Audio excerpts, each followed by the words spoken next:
Dear students, college education online teaching में आपका स्वागत है। आज का टॉपिक है लोक कल्याणकारी राज्य की अवधारणा। लोक कल्याणकारी राज्य के कार्यक्षेत्र के संदर्भ में एक आधुनिक सिद्धांत है।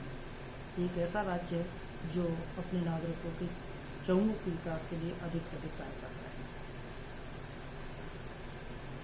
लोक कल्याणकारी राज्य का जो प्रादुर्भाव है या इसकी जो जड़ें हैं वो 18वीं सदी की औद्योगिक क्रांति में देखने को मिलती है। यूरोपीय देशों में जब ये औद्योगिक क्रांति हुई तो कल कारखाने बढ़े। कल कारखाने बढ़ने से श्रमिकों की संख्या बढ़ी।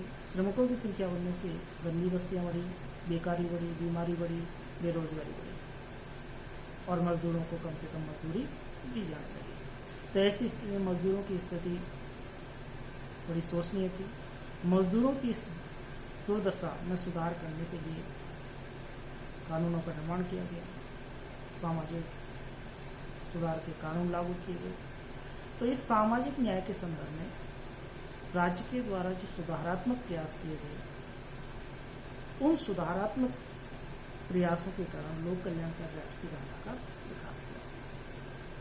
प्रोफेसर हेराल्ड जो लास्की है, उन्हें लोक कल्याणकारी राज्य का पथ प्रदर्शक माना जाता है, लेकिन ये धारणा नहीं रही, क्योंकि महाभारत में भी लोक कल्याणकारी राज्य के संदर्भ में उल्लेख आता है।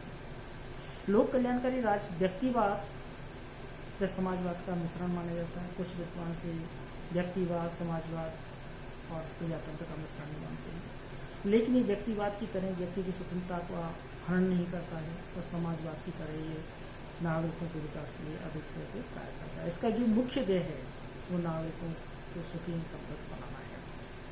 तो ये तो थी लोक कल्याणकारी राज्य की प्रादुर्भाव की जो जड़ें हैं वो औद्योगिक क्रांति में निहित थी।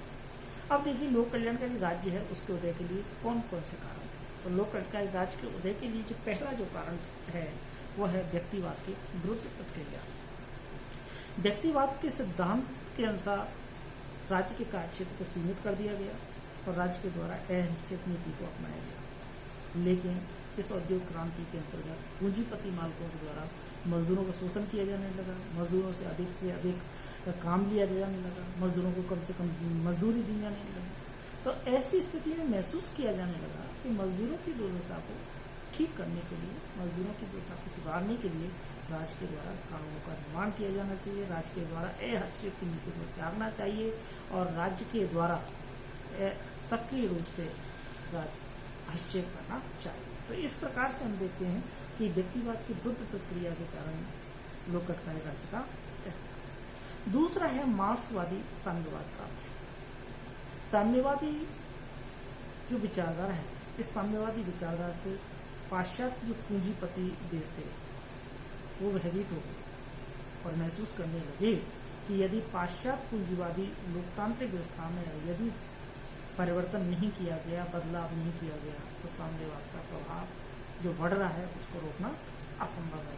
तो इसलिए पूंजीवादी जो लोकतांत्रिक देश हैं, इन पूंजीवादी लोकतांत्रिक देशों में लोक कल्याणकारी राज्य के सिद्धांत का तेजी से प्रचार प्रसार है। तो इस प्रकार से दूसरा जो कारण है वो मार्क्सवादी साम्यवाद का पहला है। तीसरा है लोकतांत्रिक समाजवाद की धारणा का चलन। विकासशील में लोकतांत्रिक जो समाजवाद का उदय है हुआ, जो शांतिपूर्ण और वैध उपायों से सामाजिक बदलाव लाना चाहता है। इस विचारधारा के जो समर्थक हैं वो राज्य को एक ऐसे लोक कल्याणकारी संस्था मानते हैं कि जो नागरिकों के विकास के लिए अधिक से कार्य करती है।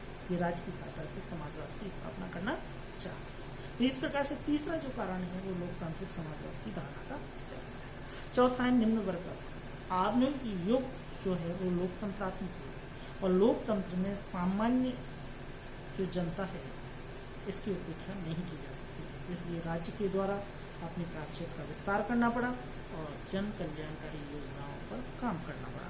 तो इस प्रकार से हम देखते हैं कि लोक कल्याणकारी जो राज्य है उसके उदय के लिए जो प्रमुख कारण है उनमें नंबर 1 है व्यक्तिवाद की विरुद्ध प्रतिक्रिया, दूसरा मार्क्सवादी साम्यवाद का भय, तीसरा लोकतांत्रिक समाजवाद की धारणा का चलन और चौथा निम्न वर्ग का उत्थान। Thank you.